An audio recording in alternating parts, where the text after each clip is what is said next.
Hello everyone, I am Soleh Asif and I am your SST teacher. Today we are going to discuss about the topic solar system.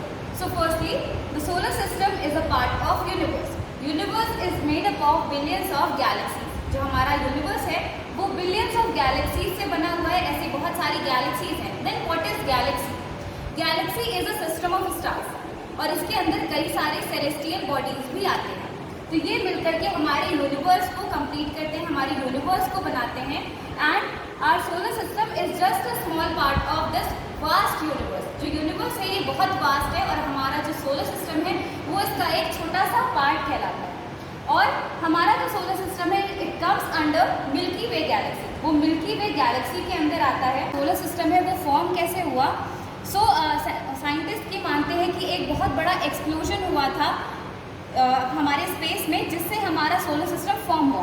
जब explosion हुआ तो कई सारे hot particles पूरे space में फैल गए थे और जैसे जैसे वो कूल डाउन होते गए, ठंडे होते गए, उन्होंने आपस में आकर के एक ग्रुप फॉर्म कर लिया और प्लैनेट्स बना दिए, यानी सेलेस्टियल बॉडीज बनाई. इससे हमारा यूनिवर्स फॉर्म हुआ, हमारा सोलर सिस्टम फॉर्म हुआ और इस थ्योरी का नाम उन्होंने दिया है बिग बैंग थ्योरी. बिग मतलब बड़ा, बैंग मतलब धमाका और ऐसा एक्सप्लोजन जिससे हमारा सोलर सिस्टम बना है, इसे हम कहते हैं big bang theory. Now you all know that our solar system has a head that is sun. हमारे सोलर सिस्टम का जो हेड है वो सन है, क्योंकि जितने भी सेलेस्टियल बॉडीज हैं ये सन के चारों तरफ रिवॉल्व करते हैं, उसके चारों तरफ घूमते हैं. And lies at the centre of the solar system. जो सन है वो सोलर सिस्टम के बिल्कुल सेंटर में है. The meaning of solar is sun's energy. Solar का जो मीनिंग होता है वो होता है सन्स एनर्जी, यानी जितना भी हमारा सोलर सिस्टम है वो सन का सिस्टम है. जो सन है वो उसे ओवर पावर करता है और उसे हैंडल करता है. और हमारे सन में एक ऐसी ग्रेविटेशनल फोर्स है जो सारे प्लैनेट्स को अपनी तरफ बांध के रखती है. इसी से जो जितने भी प्लैनेट्स हैं वो उसी के चारों तरफ रिवॉल्व करते हैं. Now comes how many planets we have. We have 8 planets. पहले हमारे पास 9 प्लैनेट्स होते थे जिसमें हम प्लूटो को भी काउंट करते थे, लेकिन नाउ वहाँ का जो एटमॉस्फेरिक कंडीशन है वो ऐसा था कि वो हमेशा फ्रीज रहता था या फिर वो अपने ऑर्बिट को छोड़ करके दूसरे प्लैनेट्स के ऑर्बिट में कभी कभी आ जाता था. तो वो अभी भी एक ड्वार्फ प्लैनेट है, लेकिन हम उसे अपने सोलर सिस्टम के प्लैनेट्स में काउंट नहीं करते हैं. नाउ हमारे जो प्लैनेट्स हैं उनको हम 2 ग्रुप्स में डिवाइड करते हैं. फर्स्ट ग्रुप्स में आते हैं terrestrial planets. Then what is terrestrial planet? So terrestrial planets वो होते हैं जो रॉक, सॉइल, मिनरल्स से बनते हैं. For example Mercury, Venus, Earth, Mars, ये सारे टेरेस्ट्रियल प्लैनेट हैं. देन कम्स गैस जंक्स, जो गैस, डर्ट इन सब से मिलकर बनते हैं, जैसे Jupiter, Saturn, Uranus and Neptune. These are our 8 planets. 4 are terrestrial planets and 4 are gas giants. Now हमारे सोलर सिस्टम में प्लैनेट्स के अलावा और भी सेलेस्टियल बॉडीज़ हैं जिसमें एस्टेरॉइड्स, कॉमेट्स एंड मेटेरॉइड्स भी आते हैं.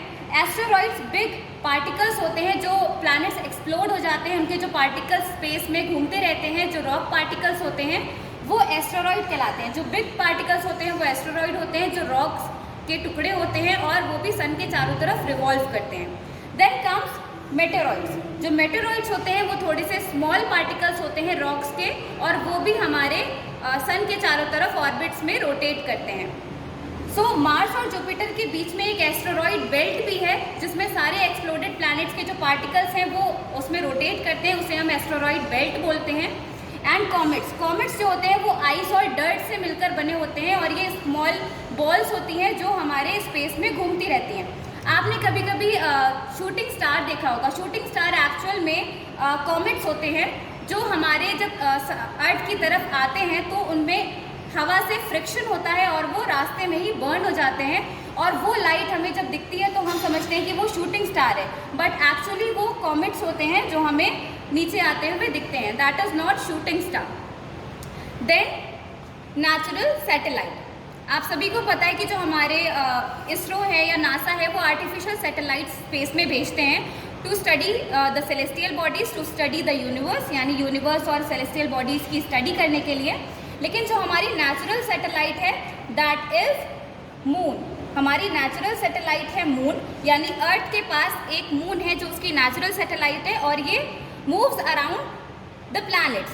ये प्लैनेट्स के चारों तरफ मूव करता है, मींस जितने भी प्लैनेट्स होते हैं उनके चारों तरफ हर एक नेचुरल सैटेलाइट मूव करती है। अर्थ के पास एक नेचुरल सैटेलाइट है।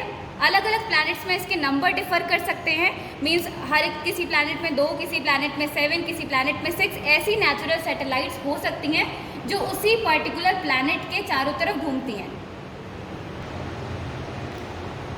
Now moving towards stars. Stars भी सेलेस्टियल बॉडीज होती हैं जो हमारे सोलर सिस्टम का पार्ट होती हैं।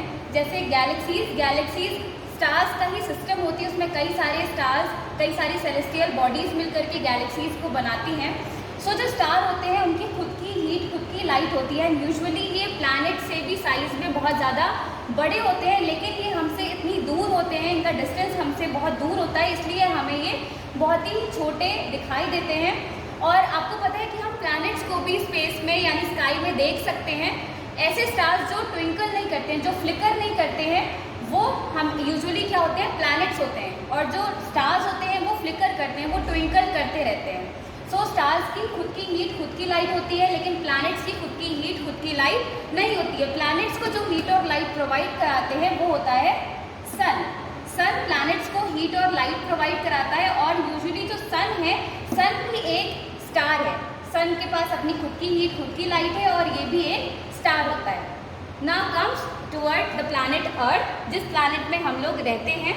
सो अर्थ एक ऐसा प्लैनेट है, ऐसा यूनिक प्लैनेट है जिसमें लाइफ पॉसिबल है। यहाँ की जो एटमॉस्फेरिक कंडीशन है, यहाँ पे जितने भी एलिमेंट्स हैं जो लाइफ को सपोर्ट करते हैं, वो सारे हमें अर्थ में मिलते हैं। इसलिए सिर्फ अर्थ ऐसा प्लैनेट है जहाँ पे लाइफ पॉसिबल है, जहाँ पे ह्यूमन बींग्स, जहाँ पे एनिमल्स, जहाँ पे प्लांट्स रहते हैं और एक ऐसा एटमॉस्फेयर बनाते हैं, एक ऐसा इन्वायरमेंट बनाते हैं जहाँ पे लाइफ पॉसिबल हो। जो हमारी अर्थ है, अर्थ का शेप एक्चुअल जियोइड शेप है। It is not properly spherical. ये प्रॉपरली स्फेरिकल नहीं है। जैसे कि आपने ऑरेंज देखा होगा, ऑरेंज जो होता है वो ऊपर और नीचे से थोड़ा फ्लैट होता है एंड बल्जी फ्रॉम साइड। यहाँ से ये थोड़ा बल्जी होता है एंड ऊपर और नीचे से थोड़ा सा फ्लैट होता है, इसलिए इस शेप को जियोइड शेप कहते हैं। Exactly looks like an orange. So students, now you all can see the diagram of solar system.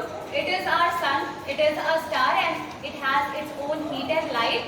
और जितने भी प्लैनेट्स हैं वो सन के चारों तरफ रिवॉल्व करते हैं एक फिक्स पाथ में, जो कि कहलाता है ऑर्बिट। ये जो व्हाइट लाइंस आप देख रहे हैं, ये ऑर्बिट्स हैं। ये इलोंगेटेड शेप के होते हैं, मीन्स लंबे होते हैं और ओवल शेप के होते हैं। और सारे प्लैनेट्स इसी ऑर्बिट में, फिक्स ऑर्बिट में रिवॉल्व करते हैं।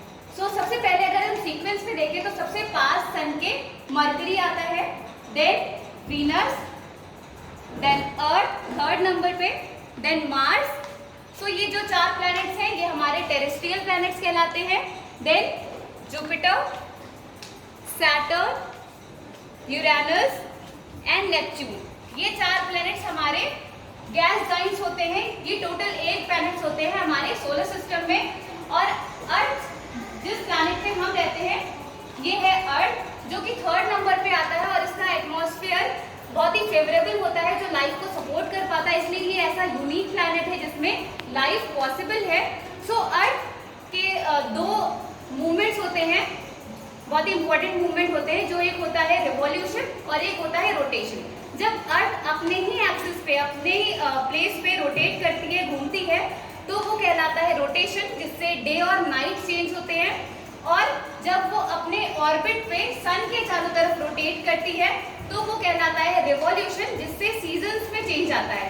तो ये 2 मेजर मूवमेंट होते हैं, रोटेशन एंड रिवॉल्यूशन। अर्थ को एक रिवॉल्यूशन करने में 365 डेज एंड 6 आवर्स लगते हैं और एक रोटेशन कंप्लीट करने में 24 आवर्स लगते हैं। So students, this is all about the topic universe. I hope you understand it.